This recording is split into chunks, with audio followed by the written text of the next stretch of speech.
Okay.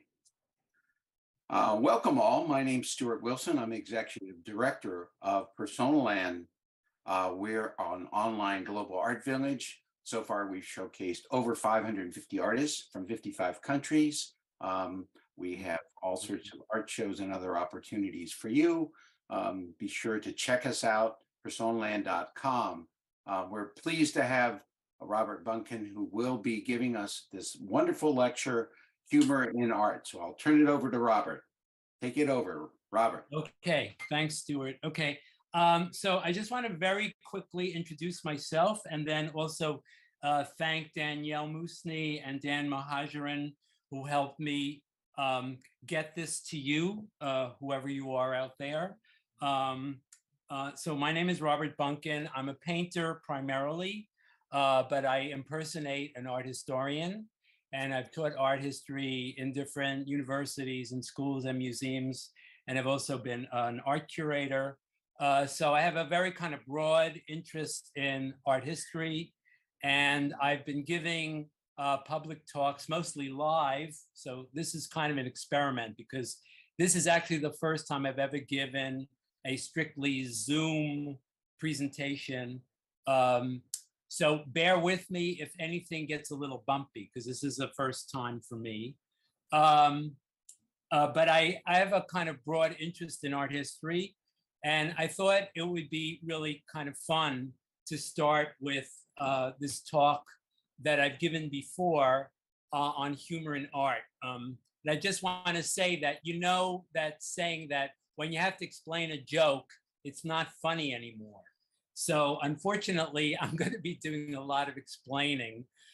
So it may not be ha-ha funny, but I just want to share with you some of these wonderful images that I found from world art, where the intention of the artist really was to say something funny or humorous or satirical.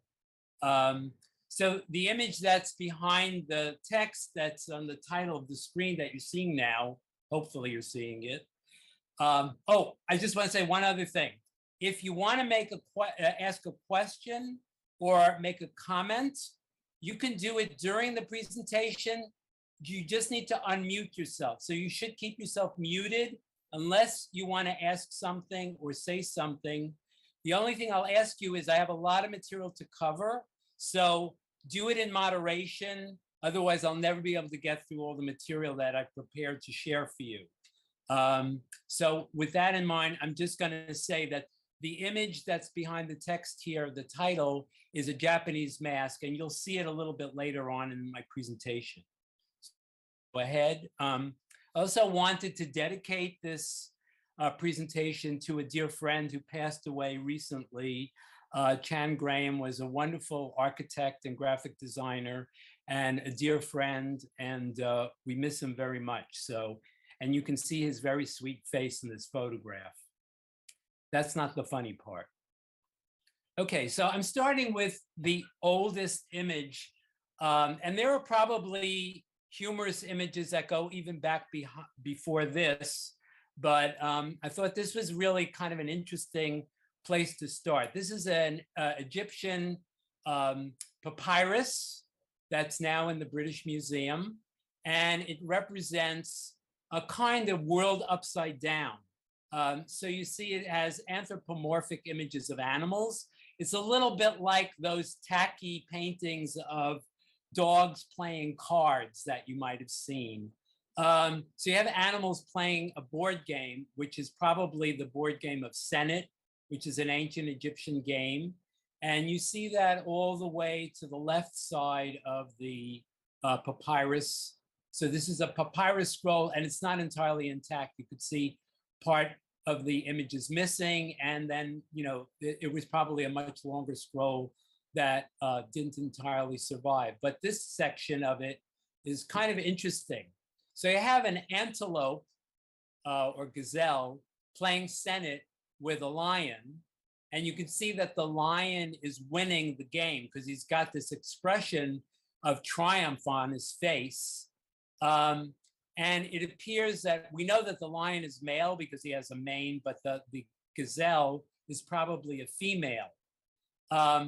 and I'll explain why I say that. But as you walk, as you sort of move across the papyrus fragment, you see a kind of wolf-like creature. It's actually a jackal who's carrying a pole with a sack at one end and is sort of tending a flock of, or a group. I don't, not flock is not exactly what you call them, but a herd of gazelles. And normally those gazelles would be the game that a jackal would hunt. So again, not only are the figures in this anthropomorphized, which makes them kind of humorous, but it's reversing the usual roles that people would have known, you know, that gazelles would hunt, these jackals would hunt gazelles rather than herding them peacefully like this. And then at the other end, there's a cat, you know, a big cat that's herding a gaggle of geese. And again, the geese normally would be hunted and they would be the prey of the cat. At the opposite end, the right end, you see an image of what's actually going on, which has been censored by history. Sorry? And they would be the prey of the cat. At the opposite end, the right end, you see an image of what's actually going on. Which is getting censored by my own voice. And they would be the prey. Hello? That's me. Hi. At the opposite end, the right end, you see an image of what's actually going on. Getting censored by I think someone has to mute something so that that doesn't happen. Is it me? It's me. How do I mute? Hello? Are we okay now? Okay, I'm going to continue. So at the other end, though, the right end, there's a damage in the middle, but that's sort of concealing the fact that this is a scene of copulation. So the triumphant lion is actually having sex with that same gazelle. There's a damage in the middle, but that's...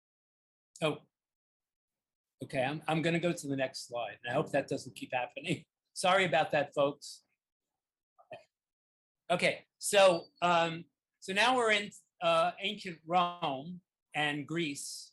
And what you're seeing are three examples of kind of satirical art that was made, that was largely inspired by satyr plays. So satyr plays were, you know, invented by the Greeks, but they continued to be performed in ancient Rome. And they were usually bawdy plays, and they often featured not only sexual innuendo and some pretty outright, you know, sexual imagery in them, but there was a lot of slapstick and there's a dance aspect, and you can see some musicians in the mosaic in the center from the archaeological museum in Naples that originally came from a villa in Pompeii. So it's a group of musicians, including a child, and one of them is playing little finger cymbals, and one is playing a tambour, which is like a, you know, a hand drum. And the woman who's wearing a mask is playing a kind of double reed instrument, like sort of like a flute. So that could be the accompaniment of one of these satyr plays. And you also see this little statuette. It's a very small sculpture. It's only 4 inches, a little over 4 inches high, of a very skinny dancer that probably comes from Alexandria originally, and a kind of prominent nose.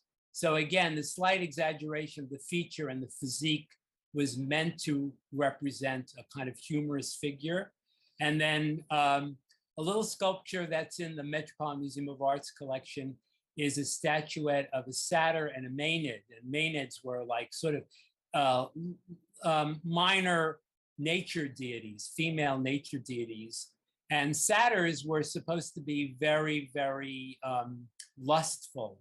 So he's grabbed this maenad, and you can see he's got this very self-satisfied, pleased expression on his face. And in satyr plays, usually these characters were representing wearing false phalluses, erect phalluses. So they had a lot of sexual content to them. Now we're taking a huge leap in time to the early Renaissance in Europe. And I'm sure everybody's familiar with the court jester. So jesters were really interesting characters. First of all, many of them were people who had what we would today call developmental disabilities, like they were developmentally delayed, or they had some physical deformity. Dwarfs were often jesters, people who, if they had crossed eyes, as you see in the painting by Marx Reichlich on the right side. An earlier painting of a court jester is by Jean Fouquet, who was a French painter. And we actually know who this specific jester was. He was from the court of Ferrara in northern Italy, and his name was Gonella. I don't know how art historians were able to identify him. It could be that there was an inscription somewhere or some document where we know who the jester was. But you can see he's got very roomy eyes, and he's like not well shaven, and he's wearing a kind of multicolored outfit, which was typical for court jesters. Both the jesters in these images are wearing these kind of party-colored clothing. And I think one detail that's really interesting in the Fouquet painting also is the very accurate, detailed representation of hooks and eyes on his collar. And another feature that you can see in both images of the jesters is they have little bells that are attached to their clothing. So you can imagine as they move, they would also jingle.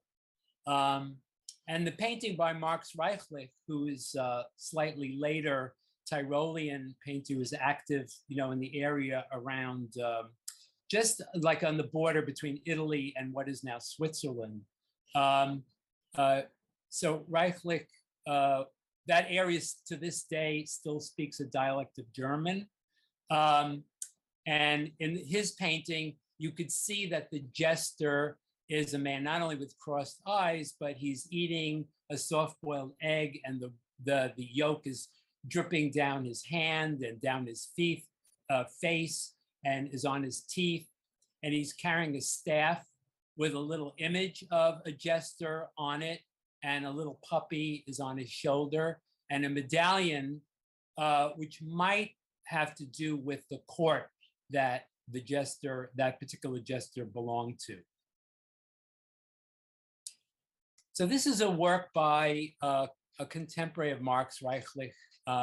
His name is Marinus Remerswael, and he was a Netherlandish or Flemish painter.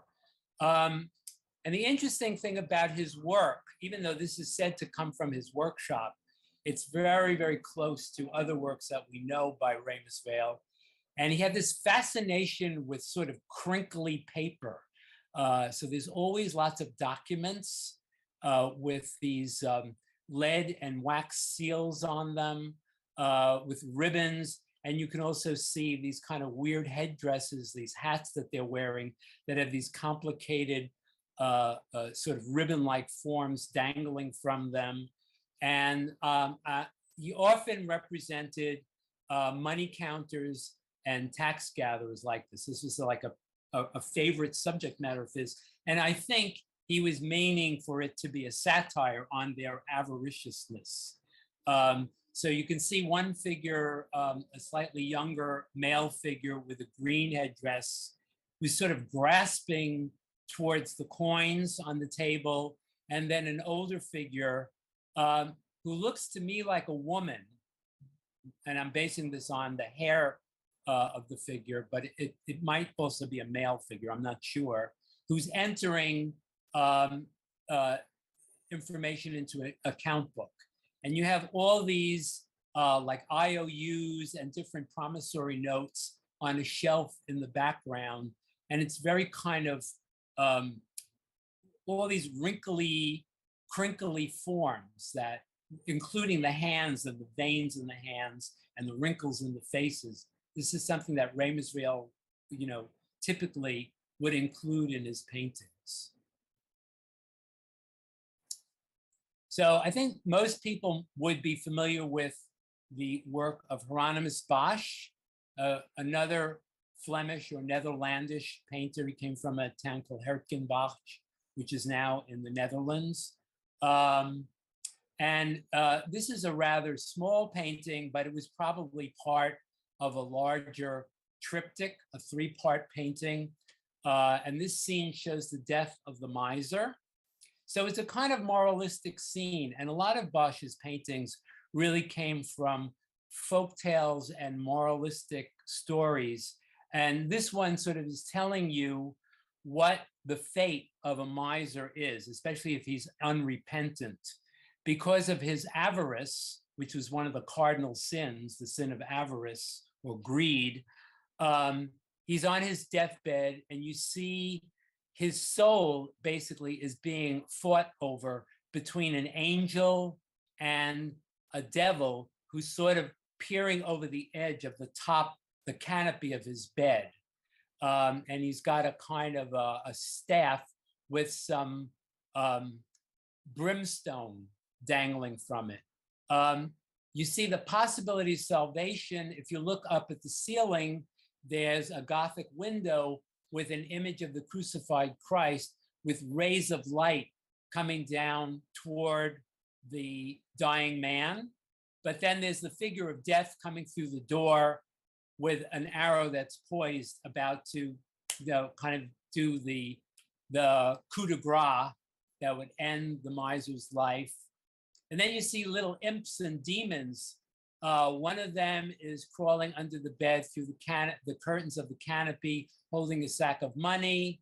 And the miser appears again more in the foreground in a green robe with a key dangling from it, where he's opened up his chest with all this money and jewelry and stuff like that in it. And there's an imp who's grabbing another sack of gold. There's another imp underneath the chest who's holding a promissory note. And in the foreground, there's another imp with some drapery. And there's also a helmet with a gauntlet and a spear, which is also maybe referring to the possibility that he's a nobleman, this moneylender. So even though it's meant to be moralizing, it's also meant to be satirizing and sort of poking fun at the avariciousness of the miser.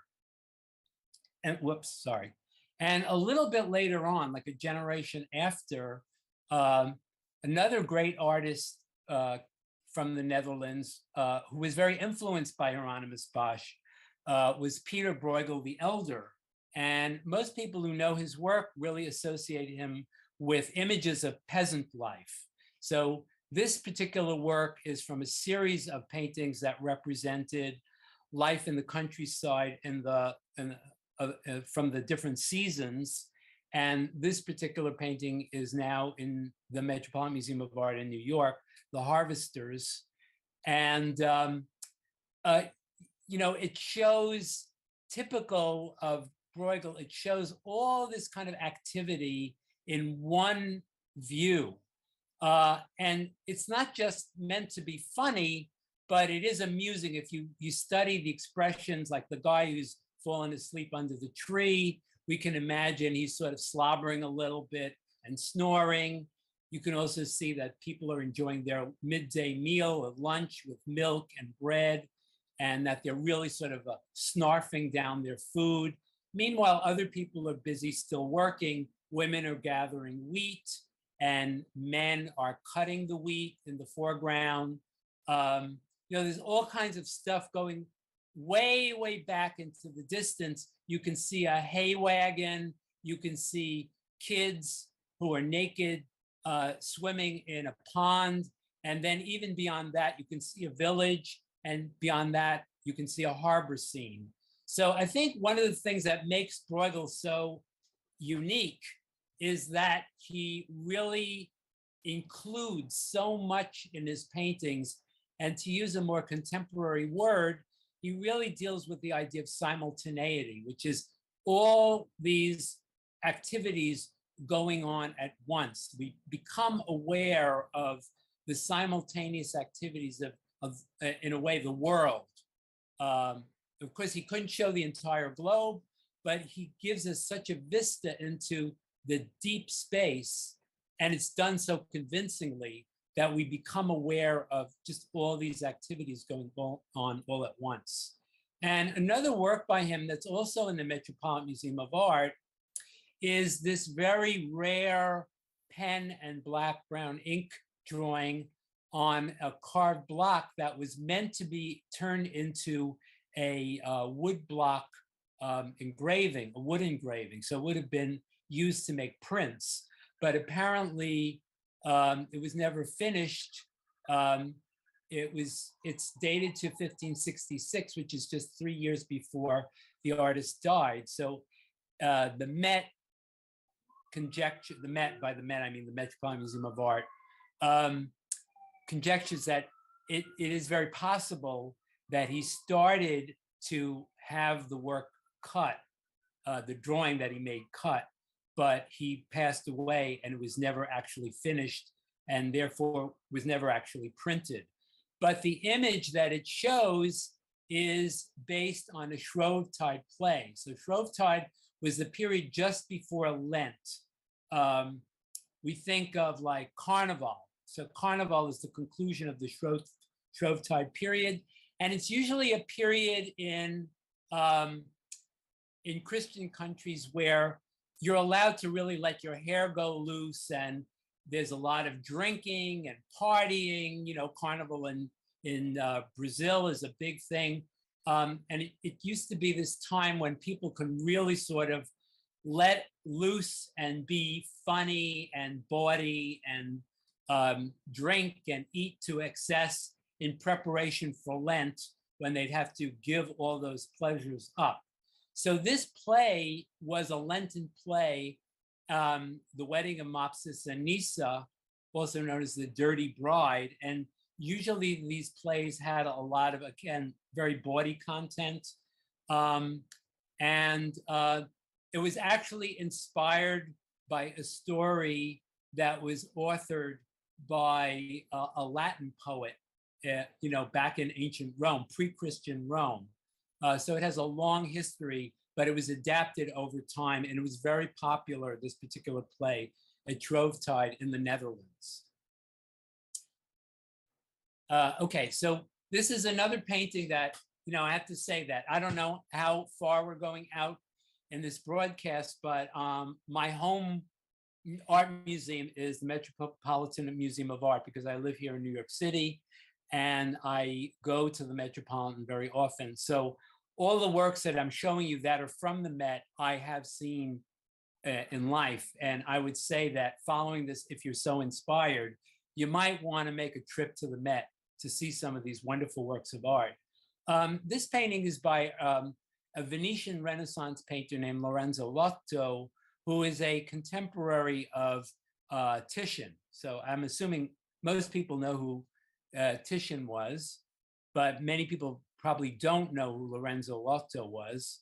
Lotto was not anywhere as successful in his career as Titian was, but he spent about 20 years in the northern Italian city of Bergamo, which is probably when he made this painting, which was a kind of an epithalamium painting based on an epithalamium is a kind of marriage poem. And many artists were inspired by poetry during the Renaissance, partly because they wanted to establish artists as a higher caliber of person, not just a manual craftsman that was considered low status in Renaissance Europe. So it was during the Renaissance that the status of artists began to get higher, and they would often use literary sources for their paintings.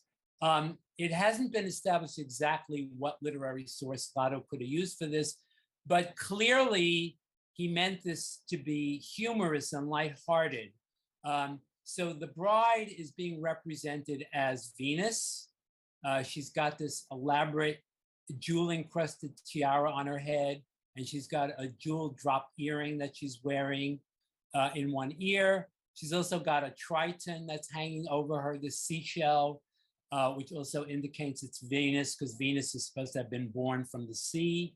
But her son, Cupid, is the little boy who seems to be peeing on her. And if you look at the trajectory of his piss, which is very clearly represented in Lotto's painting, you follow the arc to her vulva, which is also covered with some rose petals. And that, again, is sort of an augur for fertility for a young bride. So it's kind of got all these kind of double meanings, and he's peeing through a laurel wreath. And there's also a kind of a lantern with incense that's burning under it. So all these things are connected to matrimony, and the ultimate success of any matrimony in Italy during the Renaissance would be for a bride to be fertile and have children. So it's sort of auguring that for the bride. Okay, so these are 3 Dutch paintings, all from the 17th century. I'm sure you all know the work of Rembrandt van Rijn and Johannes Vermeer. Rembrandt and Vermeer are like 2 of probably the most renowned Dutch Baroque painters of the 17th century. The earliest of the 3 is by an artist named Peter de Grebber. And this painting now is in the University of Miami Art Museum. And I did see it on a trip, and I always found it very amusing, but also a very interesting composition. And one interpretation of this painting is a kind of unequal lovers.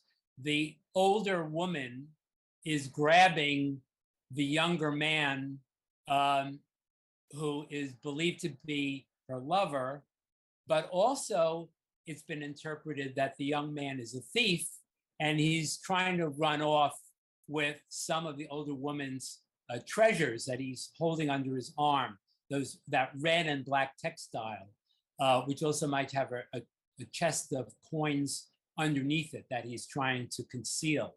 So, but clearly de Grebber meant this image to be kind of humorous in the exaggerated expressions of the man and the woman, and the way she's biting at his cloak to get him back so that, you know, she can get back her treasures, or get him back if in fact he was her much younger lover.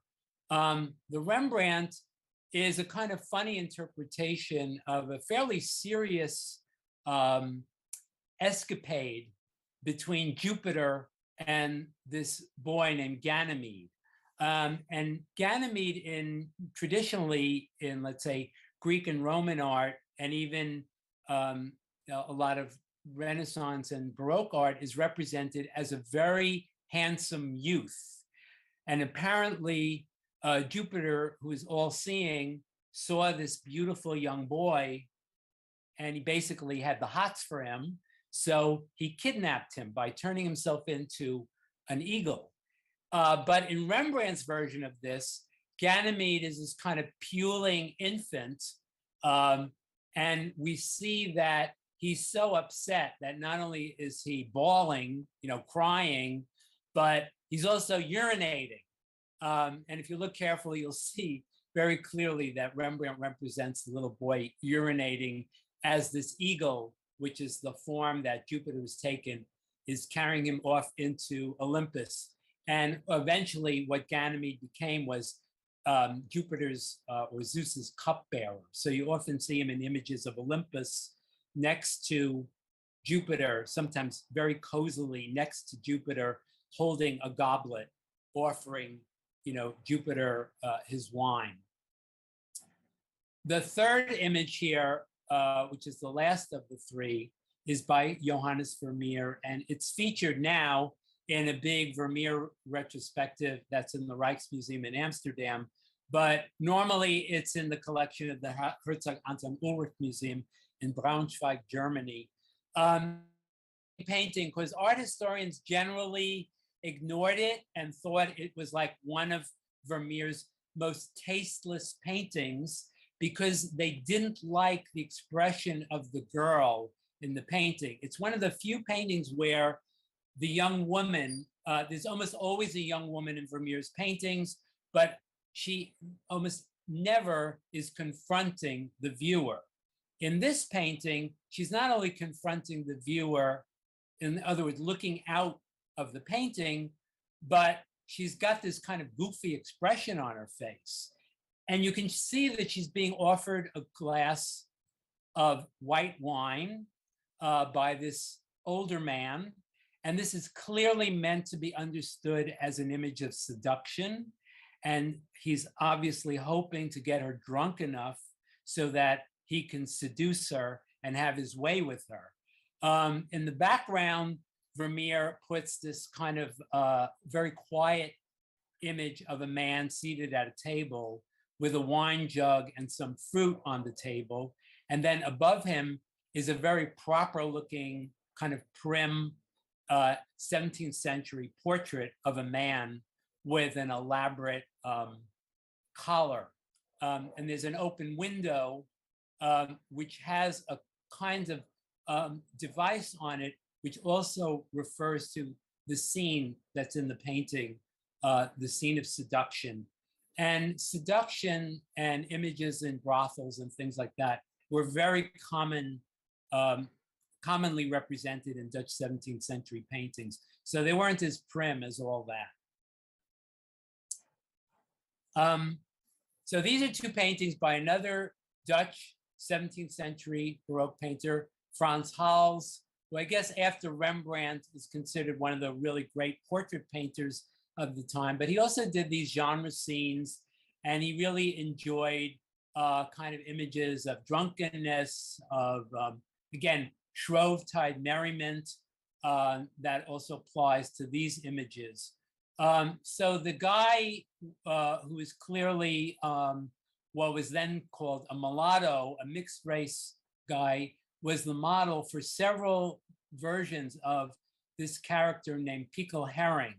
And Pickle Herring, that's the guy on the right with the red jacket on and the red hat, who's emptied a beer stein that he's holding with the top up, so you can see it's empty. So Pickled Herring had this, this is sort of a folk character, a comic folk character. Sometimes he's shown wearing a necklace of soft-boiled eggs and pieces of herring and oysters, which also had a kind of reference to male and female genitalia. Hals used the same model for several versions of this painting. And he's supposed to have loved pickled herring so much, which still is a staple of the Dutch diet. You can buy them on street stands. And they're salted to preserve them. So they're very salty. And a result of constantly eating pickled herring, the character, is always thirsty. So he's always drinking beer. So between the beer and the pickled herring, he is always in a drunken kind of stupor. And the other painting is showing a street musician, which was, and the instrument he's playing in Brazil, this is a very popular instrument to this day. It's called a cuica, and it's used in samba music. But this is a kind of primitive version of the cuica. It's a ceramic pot that's open at both ends, so it's just a cylinder. But at the top end, it's got an animal skin or bladder that's been stretched over it, and then attached to it is a little stick. And when you wet your fingers and you rub the stick, it makes a funny kind of noise. And this is used, like I said, a lot in samba music to this day. And the noise sounds a little like a fart or some kind of bodily noise. So it's considered very humorous. And so the kids that are surrounding him are all, responding to him playing the cuica. And also they're collecting money. Some of them have coins in their hands that they're giving to this guy. And you can see the boy that's standing behind him with the red cap is making this kind of salacious expression with his tongue. And you could see some adults who are appearing from a doorway behind the children in the background. So all this, again, was generally associated with Shrovetide merriment and, a kind of bawdy humor. So I'm still in the Netherlands of the 17th century, and some contemporaries of Hals, Judith Leister, whose style was very much inspired by Frans Hals's style. She also lived in the city of Haarlem, which is the same town that Frans Hals was based in. We know that although she was younger and she may have studied briefly with Hals, she became a rival, and she even had a lawsuit with Hals over an apprentice that apparently Hals stole from her workshop. But she was an independent female master who was part of the Guild of St. Luke, and it was very rare for women to be admitted to guilds. So she was kind of an exceptional painter, for the time, although there were other Dutch female artists in the 17th century. So this is her version of the Jolly Toper or pickled herring. And again, she used the same model for several works of hers.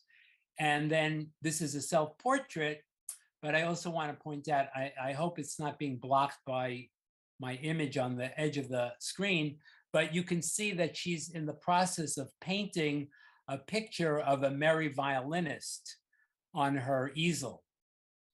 And then below that are two paintings by Adrian Brouwer, a Flemish painter, not Dutch, but Flemish, from Flanders, but a contemporary of Judith Leister. And he often made barroom scenes, scenes of brothels. They're usually very bawdy, very active, lots of face making and lots of drunkenness. So you can see, and sometimes he also used his own image. We know that he made several comical self-portraits. So here you see one guy who's drinking some kind of very intoxicating beverage from a shallow bowl on the left. And on the right is a guy who's drinking some wine. I think it's probably wine, making faces. And he's got a portable knife stuck in his cap because people did not necessarily have tools for eating. They carried their own utensils with them. So very often you'll see in Dutch 17th century paintings, guys wearing caps with knives that are stuck through them. Okay, so now we're moving to Asia, to Japan in particular. And, all cultures really have humorous plays, humorous stories, folk tales. A lot of folk tales are very humorous, and Japan is absolutely no exception to that. And these are kind of folk masks that are worn usually in folk festival situations. In fact, you can see the photograph on the extreme right-hand corner is taken from a contemporary Japanese folk festival where some of these comical masks are being worn. And they really look, I think pretty funny. One character in particular that I'm showing three masks representing that same folk character, whose name Kotokuraku. I apologize if I'm massacring the Japanese, but this is, I'm sorry, I meant to say Hyotoku. Hyotoku was a kind of god, the god of fire. And he's supposed to be blowing on a little flame to get it started, like a billows would be used to intensify the heat to make a larger flame. So he's always being shown with this sort of puckered lips that he's blowing through his lips. And you can see the figure in the foreground of that photograph of the guys dressed in red in the lower right-hand corner, again, is disguised as Hyotoku, this god of fire. And you can see how different carvers would interpret that figure and that facial expression sometimes by exaggerating the mouth, and also one all the way to the left bottom, the mouth almost looks like a fish. And you can also see that there's like horsehair coming out of the nose to show like the nostril noses, the nose hairs coming out of the face, and these asymmetrical eyes. The other older mask is, which I had in the very beginning of my presentation, but somewhat stretched, is a bugaku mask. And bugaku is also a kind of ancient folk theater tradition in Japan where people wear masks. And this is called a kotukuraku haishitori type mask. And unfortunately, I don't really know much about that character, but I do know that it's a comical character. And the gesture that really represents the comical aspect is the fact that he's sticking his tongue out, which is kind of irreverent, both in East and West. So now you're looking at some sculptures by a very interesting Austrian sculptor named Franz Xaver Messerschmidt. Without going into a lot of biographical detail, I just want to say that Messerschmidt was a master sculptor who was on the faculty of the Austrian Academy. And it seems that he was passed over for a position as like head of the sculpture department at the Royal Academy in Vienna. And he was so disillusioned and disappointed by being passed over for a much more mediocre sculptor that he left the academy and he went back to his hometown of Pressburg, and he started to make these very interesting character heads. So there are 48 of these heads that have survived, and most of them are in the collection of the Belvedere Gallery, which is the sort of National Gallery of Austrian art in Vienna. And although they've been interpreted recently in a very serious light, I would say that Messerschmidt had a great sense of humor. And like many comedians, he sort of made these, he used himself as the brunt of his humor, because all of these heads were based on his self-portrait. These two that you're seeing on the screen now were more naturalistic. One of them, he's wearing this kind of Persian lamb cap. And the other one, he's got a more extreme expression. But some of them, some of them are very, very distorted, like very unnaturalistically distorted, with these extremely puckered duckbill-like lips and very tense neck muscles and exaggerated ears and stuff like that. And then, some really, really goofy expressions. So he made all of these within a fairly narrow framework of time from about 1770 to a few years before he died. And primarily he worked in two materials, alabaster, which was fairly available, and he used blocks of alabaster that were very damaged. So they were sometimes patched. And then he also used a very inexpensive, he cast them, he sculpted them out of wax, apparently, but he cast them out of lead, which was very cheap metal and very easy to cast in, as opposed to bronze, which is much more expensive and more complicated to cast. So they're fairly fragile. And there are also plaster casts that have made from these heads that are in several different public collections around the world. But as I said, they were not just meant to be a lot of contemporary interpretations of Messerschmidt's work really treat it as a kind of a psychological in self-investigation, but I think they were also meant to be funny. So there are a number of painters in the 18th century, which we usually think of as the Rococo era, which is a kind of lightweight version of the Baroque. And a lot of Rococo paintings are kind of lightly erotic, but also many of them are meant to be satirical or humorous. And there were specialists in that type of work. So one of them is a Neapolitan artist named Gaspare Traversi, who made many satirical paintings that showed family groups or groups of friends sort of tightly cropped, like this composition, which was inspired probably by Caravaggio, but not as deeply serious as Caravaggio's paintings. Caravaggio lived, 100 years before Traversi, but was active in Naples, so Traversi would have known Caravaggio's paintings. Here, of course, it's a scene of a girl who's fallen asleep, and an older man is tickling her brow with a feather at her expense, and everybody else is kind of laughing as they're watching him tease the young girl.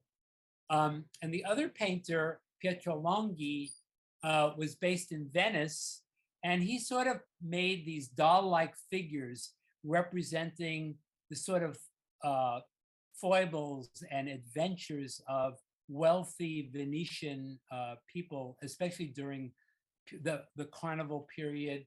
And in this scene, he's showing the very rare exhibition of a rhinoceros to a group of revelers some of whom are wearing masks and these tricorner hats. And one of the characters, who's probably like the barker, is holding a stick with a whip.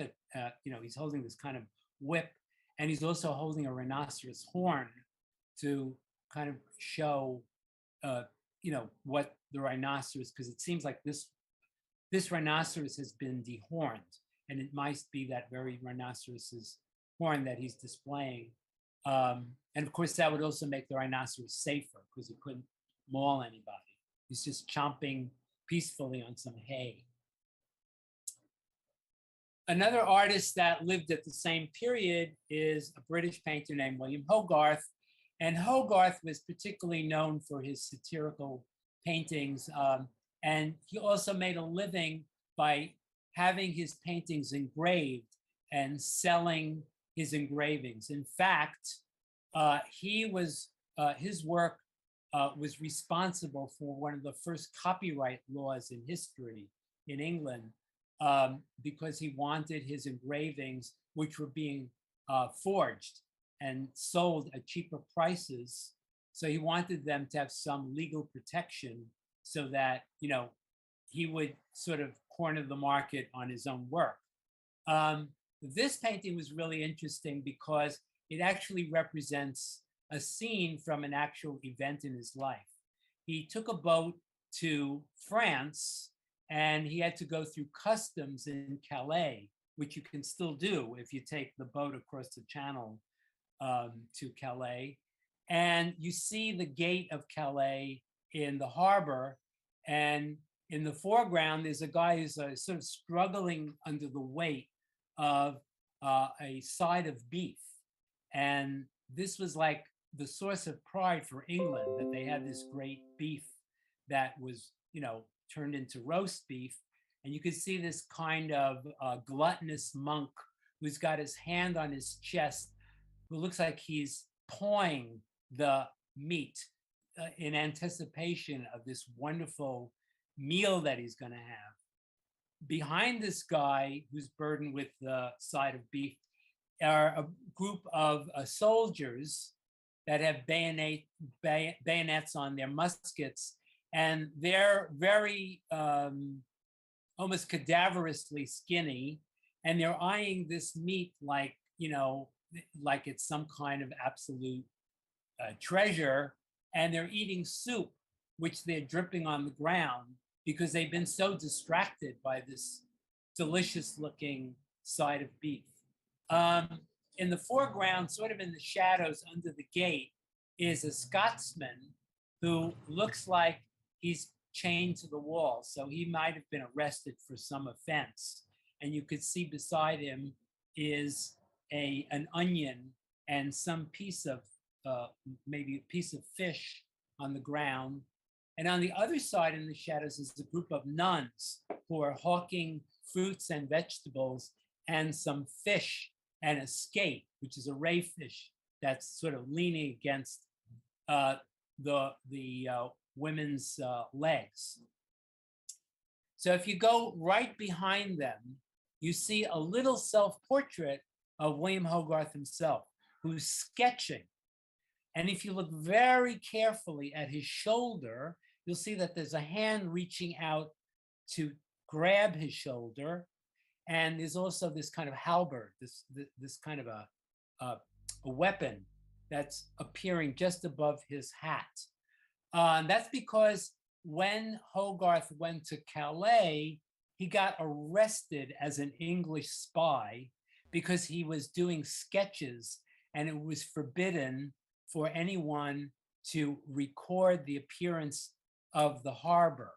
And that was considered a kind of espionage. Luckily, he got out of prison pretty quickly, but he remembered this anecdote and he represented here. If you go across the drawbridge that's in the center and look through the archway, you'll also see a Catholic procession with people kneeling on the ground. And again, this reflects Hogarth's own Protestant attitude toward Catholic piety. So he's making a kind of a comment on that. And on the, represented on the archway, the stone archway above it, you'll see a cross in the middle and also the fleur-de-lis, which of course is part of the coat of arms of the King of France. So very, very complicated narrative going on there and definitely intended to be satirical. So another slightly younger contemporary, also from London, was Thomas Rowlandson. And he specialized in these kind of satirical cartoons. And again, a lot of them had bawdy references. You can see this fat woman who's trying to squeeze into a corset and her husband is pulling really tightly on the laces. So it's a comment on, the kind of vanity and fashion that was in vogue at the time. You can see also above that is a cartoon called Loose Principles, which has something to do with some current parliamentary debates. And you can see that the physician is administering the clister, which is a way of getting, I'm forgetting the term we use now, but it's to get the guy to defecate.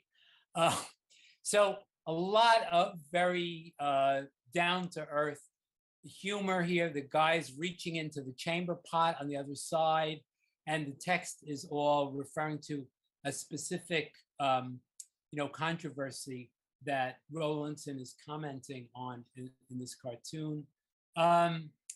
There's also bug breeders in the dog days. So during the heat of summer, people are scantily clad, and you can see this couple that's getting into bed, and there are probably bed bugs there. And, they're talking about the results of sweat and by implication also sex during the summertime. And last but not least is a work he called Exhibition Staircase. And if you notice the way he spelled the word stare, it's the pun on staring at things, because this is actually based on a spiral staircase that led up to the annual Salon exhibition of the Royal Academy, but he's showing this kind of mob scene where the staircase is so crowded that people are falling down, and in falling down, the women, who apparently aren't wearing any underwear, are revealing their bottoms and their vulvas and everything to the public, so people could stare at them. Again, a lot of humor revolved around Shrovetide and certain folk festivals. And this was a reference that Goya used in this very famous painting in the Prado of the burial of the sardine. The figures in the foreground that are dancing are all wearing masks. And some of the figures like that are watching them also are wearing masks. And then one of them is holding this banner of a kind of grotesque face, which represents this folk figure, the sardine.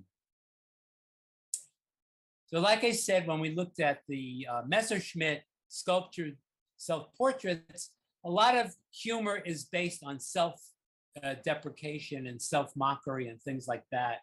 And this French painter, Joseph de Creux, who also worked in Scotland for a while, did a lot of self-portraits where he very obviously had the intention of using his own features to mock himself and make these kind of humorous self-portraits.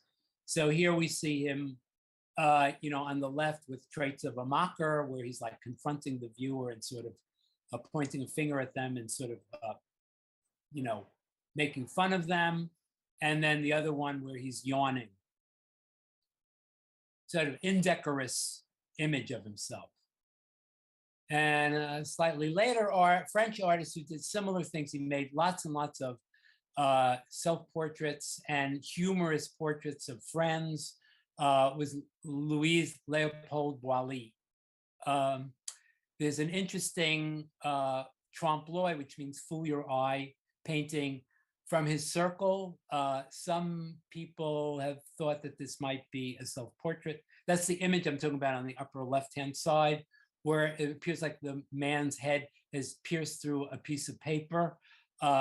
Boilly also was a specialist in trompe-l'oeil, and he made a lot of these trompe-l'oeil paintings as well as tabletops with oil painting on marble, with kind of illusionistic, fool your eye images of like playing cards, astrological cards, for what's it called when you tell your fortune with cards? I forget the tarot. That's it, tarot cards and coins and things like that. So that you would paint them so realistically that you thought you can pick them up from the table, but in fact they were painted on the surface. So trompe-l'oeil also is a playful genre. One of the greatest humorous artists of the 19th century was Honoré Daumier. So Daumier not only made images in the popular left-wing press that, like Rowlandson, made fun of contemporary politics, but he also sort of dabbled in sculpture. And these are just 10 of 36 unfired clay original sculptures, which he painted in oils that were caricatural portraits of members of the French Parliament. And you could see that he had a real flair for humorous exaggeration, which is, what a great caricaturist can do. And to this day, I would say caricaturists look toward the works of Daumier, particularly these marvelous portraits of French parliamentarians, to get ideas on how to make, a really successful and really funny, some of these are really, I think, laugh out loud funny caricatures, especially of, famous people like politicians. Oops, sorry. Anyway, we're going back to Japan for a moment here. And I want to say that during the Edo period, Edo is the old name for Tokyo, woodblock prints became very, very popular.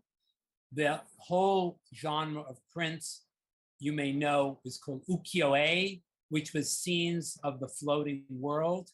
And those prints started out as images of kind of like the pleasure quarter, which is an area where you can go to in Japanese cities where there were brothels, tea houses and theaters, especially kabuki theater. But the genre expanded to embrace all kinds of subject matter prints, landscape prints, erotic prints, which were known as shunga, and humorous prints. And very often they used animals like that Egyptian image that I showed at the very beginning that were kind of anthropomorphized. So the print by Utagawa Hiroshige was one of the great ukiyo-e printmakers. This particular print shows a group of performing cats, and they're performing as acrobats, and they're mimicking a kind of street acrobat performance that was very common in Japan at the time, which was acrobats who could balance on very, very narrow slats of wood or poles, bamboo poles. So they're wearing these kind of wooden sandals, and the figure in the middle is dressed in, human clothing, carrying a fan and a parasol, but he's balancing himself on these what look like sticks, but actually he's walking on these slices of what's called katsuo bushi, which is dried tuna fish. And the cats love fish, so it's a sort of play on that. So it's taking this kind of human street performance and making it into a performance and connecting it to the appetites of cats. The other two images by Kuniyoshi and Yoshitoshi are based on a folkloric figure that's called a tanuki, which is often translated into English as a raccoon dog, but it's actually a kind of real canine wild animal that is unique to Japan, as far as I know. I've only read about this. I haven't actually, I don't read Japanese, so I can't, I haven't been able to really research it deeply, but apparently Tanuki sort of morphed into a folk character. It resembles very much a raccoon because it's got this mask around its eyes and a kind of bushy tail. But it has characteristics that are similar to the folk figure in China and Japan of the fox. But what really makes it distinctly different is that it has a very large scrotum. So again, very earthy kind of humor here, which it can transform into all kinds of useful things. So for example, in the Kuniyoshi image, the tanuki has transformed his scrotum into a kind of serpent-like creature with a face, and it's scaring away two other tanuki that are sort of fleeing from this scary creature. In the print by Yoshitoshi, you can see that he's got this giant scrotum that the humans are, one of them is kicking it away because tanuki are also scoundrels and mischief makers, and they could really make life very difficult for you. And they can also have the capacity to transform themselves into other animals. They like to transform themselves into Buddhist monks and play tricks on people. And they could even transform themselves into objects like rocks and tea kettles. So in this slide, you're seeing two images that I paired because I thought there's a kind of similar way of dealing with, this kind of scrunched up expression of the face. The older of the two images is by a Tlingit artist that's from the Northwest coast in, British Columbia, all the way up not far from Alaska in Canada. And it's actually a war helmet mask. And the grimace on the face might meant to have scared away enemies, but I also think it had a kind of satirical expression on it, and is really a masterpiece of wood carving that's in the collection of the American Museum of Natural History now in New York City. And the other work is by 20th century ceramic artist Robert Arneson, who often made self-portraits and often made very humorous images of himself. And I really love this one because you could sort of see him flattening his nose against a window, but there's no window. But he gives you that effect of, his nose being flattened by sort of pressing it against a sheet of glass. And not coincidentally, this is in, again, the Lowe Art Museum in the University of Miami, which I showed you a work by that Netherlandish painter earlier, is in the same museum. And it's displayed in a section of the Lowe Museum that specializes in glass and ceramics. James Ensor was a Belgian painter whose career spanned the 19th and into the 20th century. And he made, again, a lot of very, very satirical paintings. His best known painting is now in the Getty Museum, Christ entering Brussels.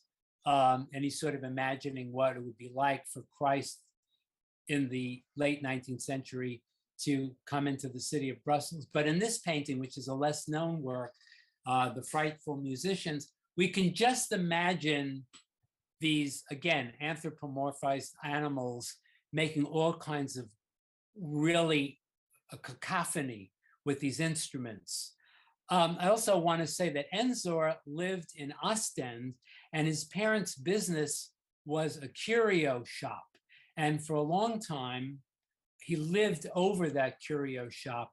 And to this day, if you go to Ostend, there's now a museum that includes the curio shop that his parents ran and his apartments up above it. And they sold all kinds of objects, bizarre objects that people collected that he used in his paintings, which included carnival masks and dried animals, fish, like sea monkeys, sea urchins, seahorses. So a lot of the objects that you'd see in a painting like this were actually objects that he would have found in his parents' curiosity shop. And a contemporary of Ensor was Henri de Toulouse-Lautrec. And if you're not familiar with Lautrec's work, he was a very prolific poster designer. He sort of created almost the taste for artistic lithographic posters in Paris in the end of the 19th century. And he did a lot of advertisements for cafes and for certain, alcoholic beverages. He himself was unfortunately an alcoholic, which really kind of led to his early death. But he was a good friend of a lot of performers who were performing in these popular cabarets and places like the Moulin Rouge. And Yvette Gilbert was one of those performers.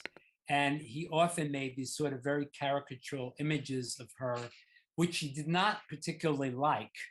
And this is an original design that was adapted to an advertisement for Yvette Gilbert's performance. She was particularly known for wearing these long black gloves. So she's sort of taking a bow at the end of her performance, holding onto a curtain. And you can see that, Toulouse-Lautrec exaggerated those pursed lips, which is in almost all his images of Yvette Gilbert.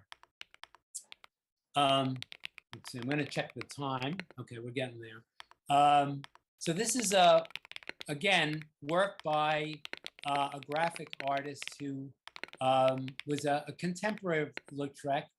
Also, he was Swiss, but he worked most of his career in Paris, and he was part of a group known as the Nabis, which included artists like Bonnard and Vuillard. He was the only non-French artist that was part of the Nabis group. And he was a really wonderful printmaker who did these woodcuts, which was sort of like his very irreverent observations of contemporary Parisian life. So the one on the left is called Le Coup de Vent, which means a gust of wind. And you could see the gust of wind is so strong that, people are holding onto their hats, and a little pug dog has actually been lifted on the gust of wind, and you see him sort of floating in the cloud. Vallotton was a master of black and white, and he was able to sort of simplify forms to give you a sense of, what's going on, but minimize the amount of, let's say, gray that's in these prints. So they're always very boldly black and white. And in the image below is a representation of a political demonstration. Early in his career, Vallotton was an anarchist. Later on, he married a wealthy upper middle class woman, so he became more bourgeois. But in his early career, he did a number of prints that have to do with left-wing politics, and this was probably a socialist or anarchist demonstration that was invaded by the police, so everybody's fleeing. And I just love the flattening of the space, but the sense of the melee of the mob. And of course, manifestation is the French word for demonstration. So this is another contemporary of Lautrec and Vallotton, German painter named Lovis Corinth. And Lovis Corinth, although he was a very successful history painter, really liked to revisit history painting, which was the major academically, let's say, endorsed subject for painters up until, I would say, the end of the 19th century. And working in the late 19th century, Corinth had his own way of dealing with like mythological scenes, which this is, and also basing his paintings on compositions by old masters. So I'm going to show you an engraving that's taken from a Rubens painting that clearly was the inspiration for this image, but he's turned it into a much more contemporary, rather irreverent image of something that's already fairly irreverent. So what you see here is the drunken Silenus, who was very closely connected to the god Bacchus, god of wine. He was in ancient and Baroque art and Renaissance art, Silenus is usually represented as a drunken old fat man. This is also where we get the word senility from, Silenus. And he was very much connected to the cult of Bacchus. And usually he's represented being helped by satyrs and fauns, which were part goat and part human figures. And usually satyrs, who have these goat legs and pointy ears and sometimes also horns, which later was kind of transmuted into signs of the devil, because, Bacchus' drunkenness and the lustfulness that resulted in it was associated in Christian Europe with the devil. So in the Rubens, we see a more kind of classical image of Silenus, but in Corinth's version of it, he's being helped by two female bacchantes. In Greece, they were followers of Dionysus, and Dionysic rites were usually accompanied with drunkenness and orgies. So you can see a Silenus, who doesn't have a beard in Corinth's painting, is groping the breast of one of the girls and then sort of grasping the hand of the other young lady, and they're naked. And then in the background is a donkey with two fawns one of which is clearly on the astride the donkey, is already drunk, and the other one is playing cymbals, and so it's associated with a lot of raucous behavior and noise. American 20th century artist who was very involved with using caricature to address social ills was Jack Levine. And I just want to say that this painting, which is in the collection of the Whitney Museum of Art, used to be kind of a standard painting that you would always see when you visited the Whitney. Unfortunately, since the Whitney, even before the Whitney moved to its new location in Lower Manhattan, in the so-called meatpacking district, this painting has been in storage. So it's sort of been demoted, and Jack Levine's reputation has, his work is not hip. So the work is not being shown anymore, nor is an equally wonderful Jack Levine painting in the collection of the Brooklyn Museum.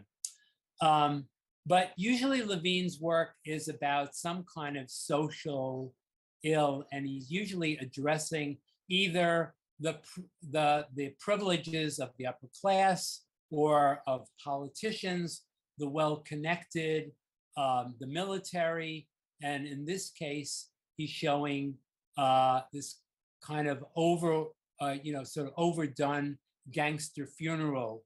So you see the widow in the foreground in widow's weeds, the corpse in an open casket, what looks like a police officer with red hair, which is sort of referring to, a lot of New York's police officers at the time were Irish, and also not to disparage Irish police officers, but the reputation was they were often on the take from the mafia, and the kind of mob don in the foreground, all dressed up, wearing spats, and the other figures in the background who are kind of, the women are all weeping, even one of the men is blowing his nose.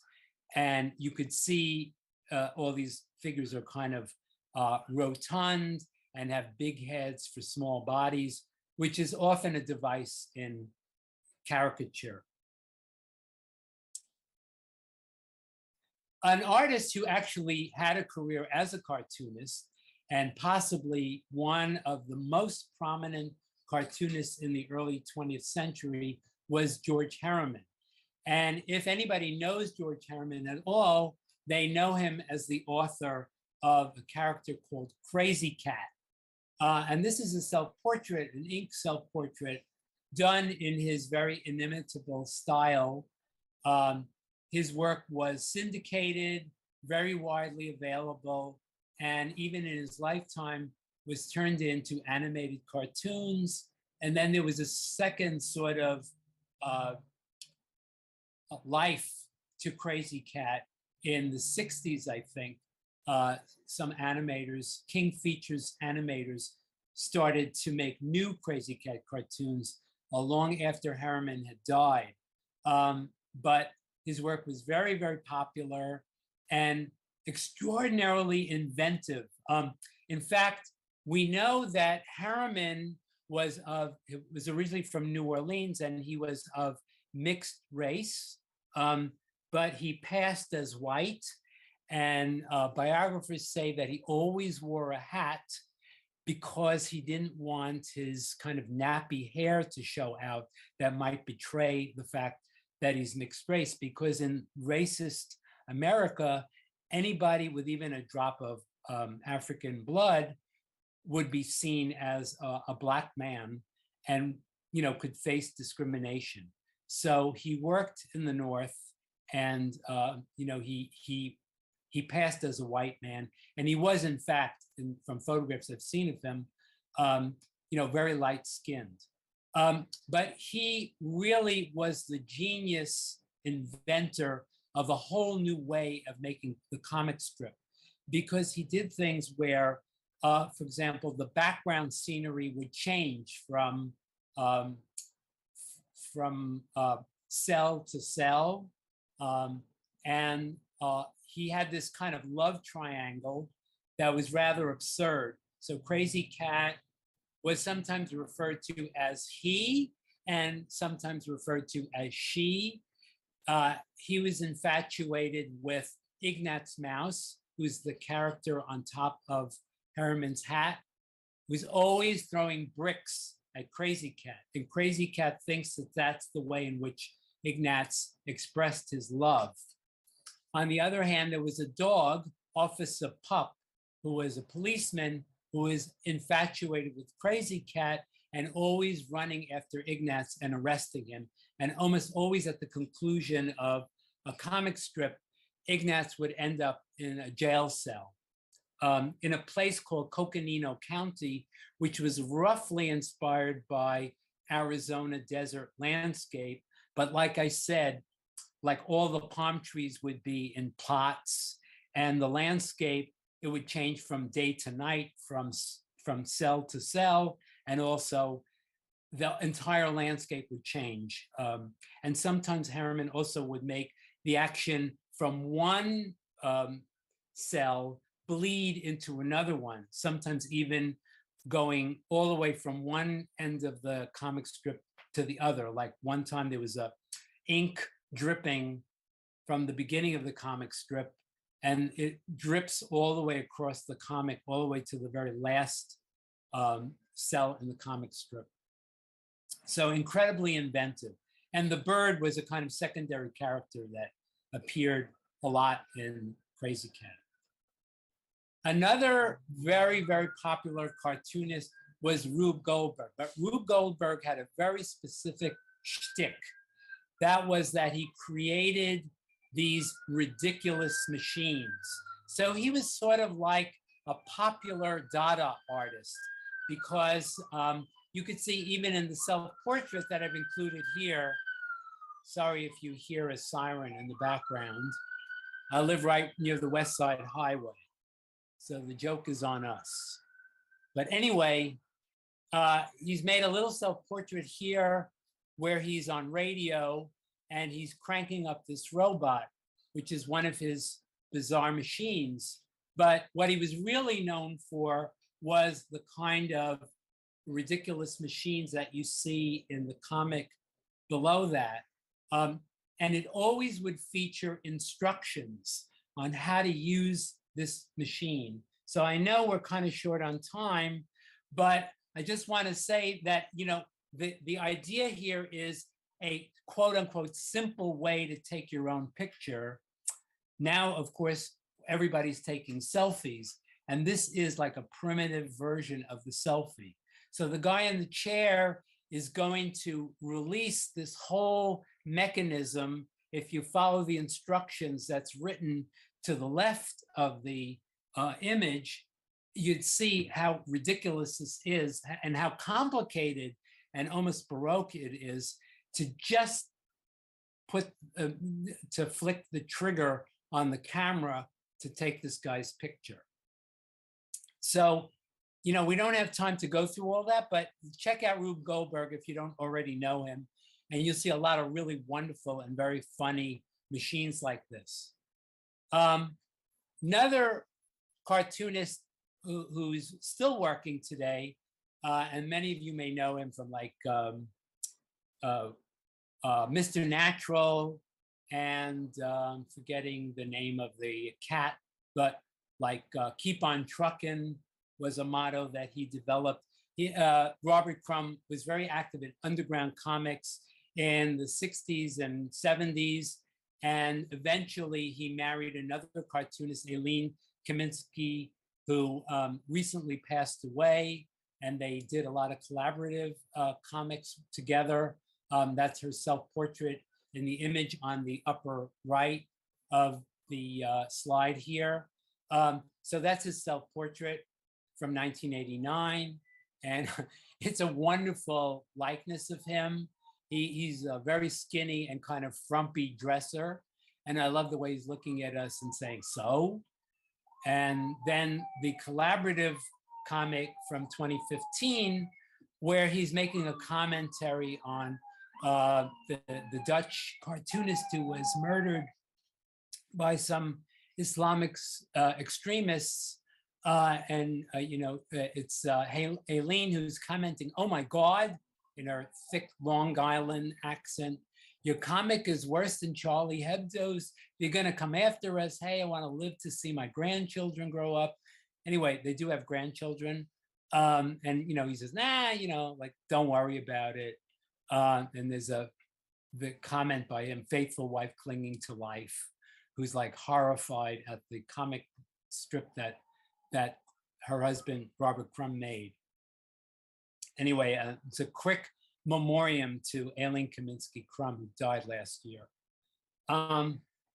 Two other artists that are often seen in a kind of serious light, but I think a lot of their work really came out of a sense of humor. Edward Kienholz, who did these kind of life-size dioramas using a kind of assemblage technique, taking actual auto body parts and assembling casts and chicken wire of two teenagers in the backseat of a Dodge 38 making love, and beer bottles scattered all over the AstroTurf in the foreground. And then Claes Oldenburg, who actually collaborated with both his first and second wives. He only credited, though, his second wife, but these early works were done, all the sewing was done by his first wife. So like this giant hamburger is made of, dyed and starched fabric. And his first wife did most of the sewing there, and a lot of the fabrication. And in the background is some very, very early plaster of Paris and paper mache images that he made, which he then painted with enamel paint of, like Pepsi Cola, 7-Up, corporate logos for common, items, underwear, all kinds of stuff like that. There's a garter belt there, bacon and eggs. So the very idea of blowing up a hamburger to this gargantuan size, which became his sort of a hallmark concept in all of his work, of blowing up things to, a monumental scale, is a humorous idea. Another artist who's a contemporary of Oldenburg was Red Grooms, I should say is, I think he's still alive. And he also collaborated a lot with his wife, Mimi Gross Grooms. Mimi Gross was the daughter of a famous sculptor, Chaim Gross. And they worked together on these ruckus productions. And the largest one, which I was very fortunate to visit in several of its manifestations, was Ruckus Manhattan, which was a walk-in kind of tableau of Lower Manhattan.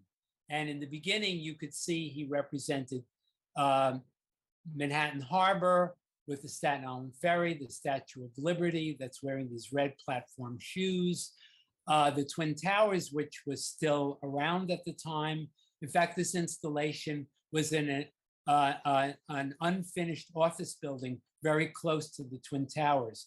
But the thing about the Twin Towers in Ruckus Manhattan was you can actually climb up one of the towers and peer into all kinds of irreverent activities that were going on in his version of the building. He also recreated a subway car, which was on springs, and it rocked when you walked in it, and all these kind of vignettes that you see, like the man scaring a little baby, and this man who's fallen asleep in the lap of another passenger. This was the height of subway graffiti. So, Red and Mimi put subway graffiti all over the place, and humorous takeoffs on the ads that also appeared, above the passengers in the subways. So it was really a goofy and really fun experience. Philip Guston also did a lot of political caricature. And during the Watergate scandal and the Nixon administration, he was, really appalled at some of the abuses of Nixon. So he made a caricature of him, which looks like a penis with very hairy balls. And also he's sort of poking fun at a health condition that Nixon suffered from, and sort of looked for sympathy, when he suffered from a case of phlebitis, which was I think, a venous infection of his legs. So that's part of his Poor Dickie series. I'm getting close to the conclusion. It's just 9 o'clock. So I'm just gonna sort of share these last slides without a lot of commentary. You can make of them what you wish, but satire, particularly political satire, often uses stereotypes and tropes to attack those very ideas. So these are 3 African-American painters and sculptors who've used racial stereotypes to attack those stereotypes, and also to deal with the history of racism in America. So Robert Colescott, Betty Saar, and Barclay Hendricks. I'm just going to give a quick plug for, this is the work of my wife, Jenny Tango.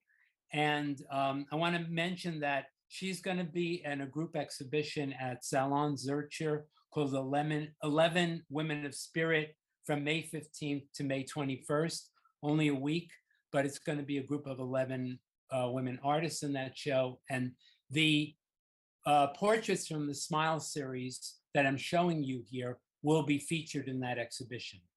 This is a work of an artist based in Brooklyn named Jenny Dubnow. These are self-portraits where she's sort of, again, kind of mocking herself in various disguises. David Campbell. These are also, I call it the Idiot series, where he's using his own images to sort of make humorous commentary. Nicole Eisenman, who started out, kind of as a cartoonist, who's now, being shown in museums all over the country. I particularly love the painting of the Seder, the Passover ritual meal, which she's shown with probably from her own family's experience. You see the figure in the foreground that's breaking the matzah in half for the afikomen, and the kid looking bored, falling asleep, and stuff like that. My last image is a work by Maurizio Catalan, who is an Italian artist who often uses his own image and does very satirical work. And this is a very clever piece that was done as a commission for the Boymans Museum in Rotterdam. And to do it, he actually had them cut a hole in the floor of a gallery, and that's his own face peering up from it.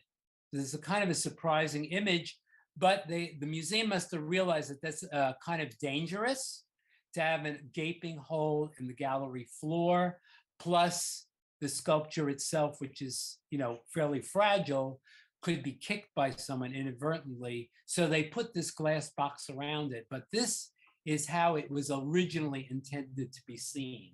So he's peering up from the floor of the gallery, and I'm sure it would be very surprising to come upon that in a museum, especially in the section that's in this old master section of the museum. So unfortunately, we've run out of time, and nobody interrupted me to ask any questions or make comments. But that's the conclusion of my presentation. And I don't know if I can stay a little longer if there are some questions.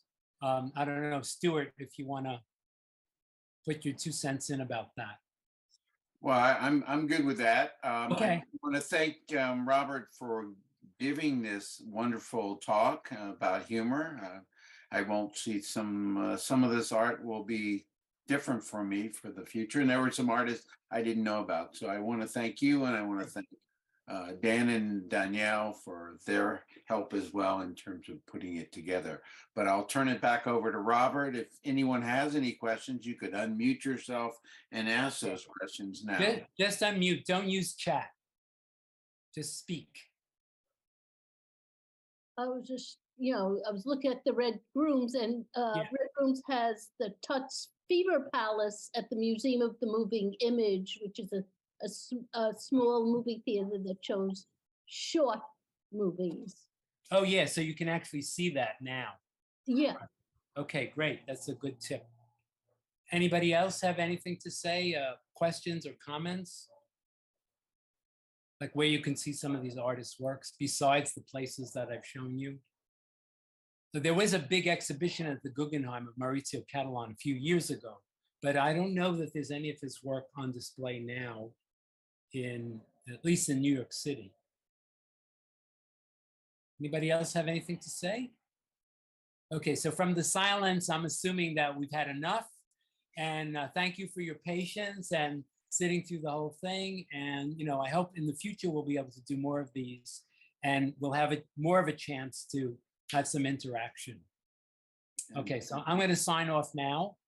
And thanks again to Dan and Danielle and Stuart.